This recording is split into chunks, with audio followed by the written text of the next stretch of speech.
Good afternoon. Forgive me today if I don't give you an introduction, but it is chapter 7 by Hugo Hamilton, The Speckled People. One day, the boiler burst. It started hissing and clicking because of all the bad things that had been thrown into it. It got so hot that you could hear it crackling inside. Then there was a bang, and it burst open with hot brown water gushing out all over the kitchen floor like tea with milk. My mother told my father to call the fire brigade. He frowned and sucked in air through his teeth. Then he put out the fire by himself. He carried the red coal out on a shovel and rolled up his sleeves to sweep the tea out of the back door. Then it's winter and our house starts filling up with mice. The pipes are cold and there are mice in every room because they get in under the back door. More and more of them coming in every day until all the mice from the whole city are living in our house, my mother says. They're in the hall and on the stairs, everywhere you go. Anytime you open the door and go into your room, you see them running away. But mostly they're under the stairs where things are kept, like jam jars and pots and old shoes.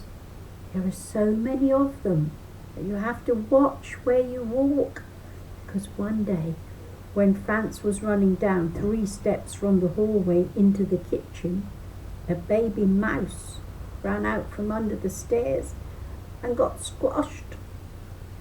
We all crouched down to examine the flattened corpse until my mother told us not to be so interested in blood and took it away on the shovel. It is so cold we stay in one room by the fire where it's nice and warm. But if you go from one room up to the bedroom, it's like going out on the street and you need your coat on. My mother shows me her hands and says they will never get warm again. They've gone blue and green with the cold, like mackerel. She wants me to take pity on her hands. Please let them in under my jumper to get warm. Be a good boy and give shelter to my poor fish blue hands, she says. Just let them in for a little second or two to get warm. Then I scream and laugh, and my mother screams and laughs, because the mackerel are fast swimmers and they go under my jumper and down and around my neck into my shirt, and my mother says, wish on warm. Oh, lovely and cosy and warm. Anne came back from London. But she's so sad that she only talks to herself in the mirror now. She can't even say walk on the wall in Irish or English or go down to the seafront because her legs won't carry her. She's never going back to London, but she doesn't want to go back to Connemara either, so she lives with us. Sometimes you hear her upstairs crying, and my mother says something happened to her, something that can't be explained or forgotten either, so we just had to wait for her to get her words back. Uncle Ted has to come and make the sign of the cross over her, but she still won't come out. Nobody knows what to do. My mother says it is the worst thing of all to be sad for yourself. You can help other people often, but you can't help yourself. At night, you can hear the mice scratching and chasing each other around.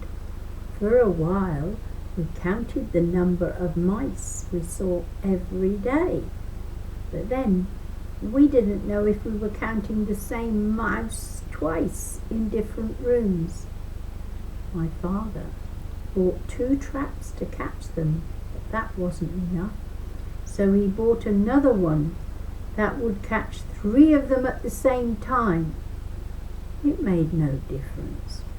Even if you caught 3 mice each day, my mother said, it would take 100 years to catch them all, because they could have families faster than we could kill them. The only thing was to stop talking about them, and then they would go away. One day there was a dead mouse in the trap. It was half eaten by his own friends, and my mother said it was time to stop talking about it. Mice have no feelings, she said. Some people have no feelings either. Anne spent all her days sitting up in bed smoking cigarettes. My mother said the best thing was for her to find a new job. Then she could buy new clothes and go out and meet new people. Anne's legs wouldn't even carry her to the front door. So my mother went around to all the neighbours to ask if anyone knew of any jobs. She spoke to people who owned a man shop, and people in 2 grocery shops. After a long time, she found a job in a gift shop. But Anne burst into tears on her first day, and the owner told my mother that a gift shop is meant to be a happy place, and nobody was going to buy anything from a person with tears in their eyes. He said he would prefer if my mother came to work for him instead. My mother said she would love to work in the gift shop, but her hands were like mackerel and nobody was going to buy anything from fish cold hands. My mother said she knew what the problem was. If Anne had nice shoes, then she would feel better, and her legs would carry her down the street with no shame. My father said it was a waste, and that everybody else in our house needed shoes too. But my mother said it would all be paid back in other ways. So Anne got new shoes, but it made no difference. At night she left the light on in her room, and my father said that that was a waste too, because she was not even reading a book, only sitting there smoking cigarettes. He said he gave up smoking when he wanted to buy German records, and the only way of paying for them was to take the money from the cigarettes instead. If he had a mouse for every cigarette that Anne smoked, and a penny for every mouse that he caught, he would be able to buy every opera and every symphony that ever existed on Deutsche Grammophon. He said it was the cigarettes that were making Anne sad.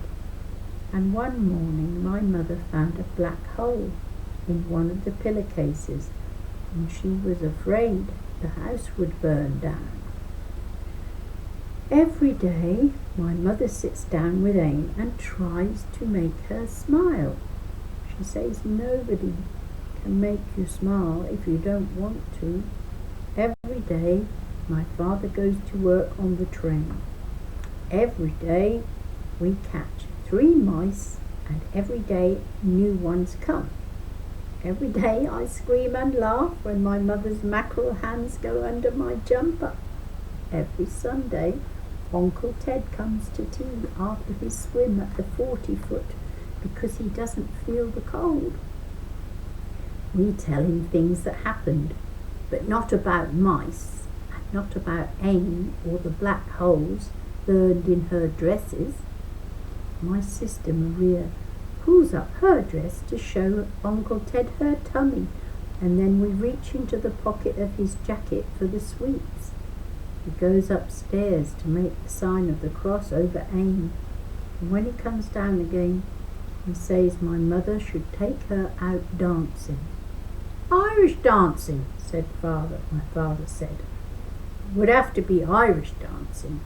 Then everybody is silent for a while, looking at each other, until my mother suddenly bursts out laughing and says she has forgotten how to dance.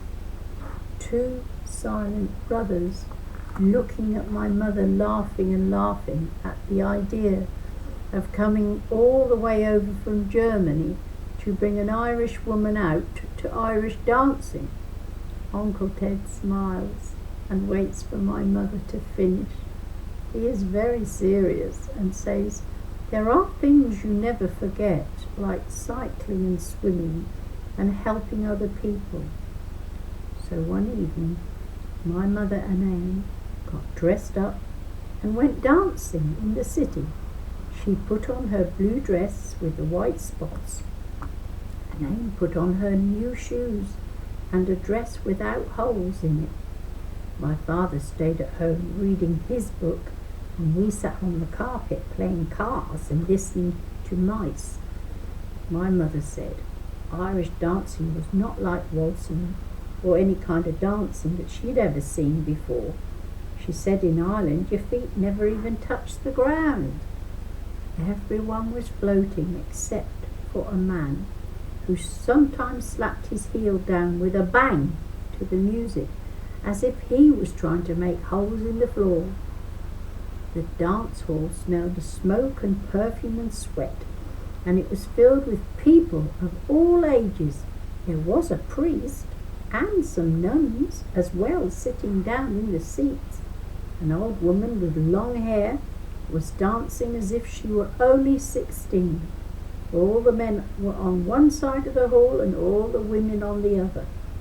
Women danced as if the men didn't exist. My mother watched 3 boys sharing a bottle of fizzy lemonade. Each time, one of them drank through the straw. The other 2 kept watch to make sure he didn't go past a certain mark before he passed it one on to the next boy. They had tears in their eyes from drinking so fast. All the time, men came walking across from the other side of the hall to ask my mother to dance, but she smiled and shook her head. She thanked them and asked them to dance with Ain instead. My mother says you could see a man's face drop, but once they'd come all the way over, they could not just turn around and go away again empty-handed. Ain didn't want to dance either. She said her legs were gone soft, so the man had to pull her out by her hand, with my mother pushing her from behind. Then Ain tried to hold on to her seat with her foot, and the chair went scraping out onto the dance floor behind her, until my mother finally got it off. Even then, the man had a hard job trying to make Ain dance, because her feet stayed on the floor and would not move. My mother said Ain had cement in her shoes, and all the men soon stopped coming over. She says it was funny, a German woman pushing an Irish woman out to dance against her will.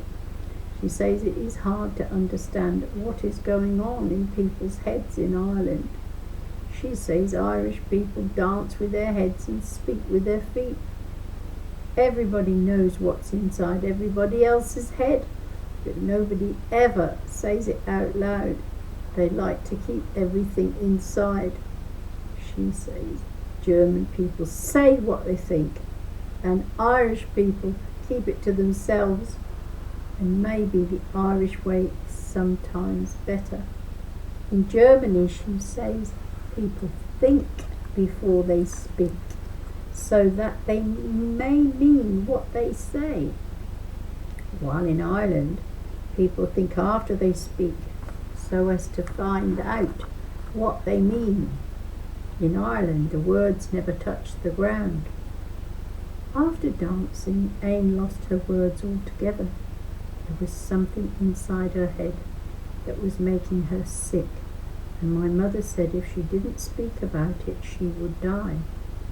She was not eating any more either, only smoking cigarettes. Dr. Sheehan had to come one day because Ain had started burning holes in her legs and arms. He said she would have to go to hospital But then Uncle Ted came to make the sign of the cross over her once more. He spent a long time in her room talking to her, very quietly and nodding his head. He gave her lots of time to remember everything that happened until she finally spoke in her own language. She told Uncle Ted something in Irish, and he came downstairs with the answer. He said if Ain was to stop burning holes in her arms and legs, if she was ever to smile again and stop being sad, then she would have to get her baby back. So one day my mother and Ain went out, and they came back with a new baby. She was going back home again because she was happy now. She didn't need to smoke cigarettes and talk to herself anymore because she had her baby to talk to. My mother helped her to pack her suitcase with lots of German baby clothes, and they laughed because Ain said it was nearly like a German baby going home to Connemara. And the day she was leaving, it was my mother who was crying because Ain was smiling. Men came to fix the boiler. There was some more brown tea with milk on the floor of the kitchen, but then it was all over and the pipes started heating up again. My father put lots of coal into the boiler so the house got warm. Then there was a delivery of coal. A truck stopped on the street outside, and because they could not go around the back, the men with black faces and black hands had to come through the house.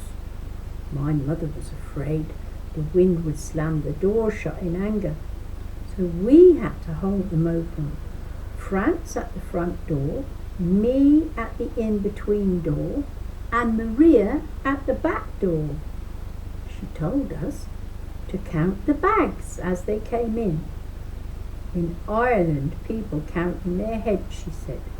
But in Germany, people count out loud. Out loud we counted 1, 2, 3, 4, 5, all the way up to 15. The men walked in stooped over with heavy sacks, leaving long black marks where the sacks scraped against the wall on their way through.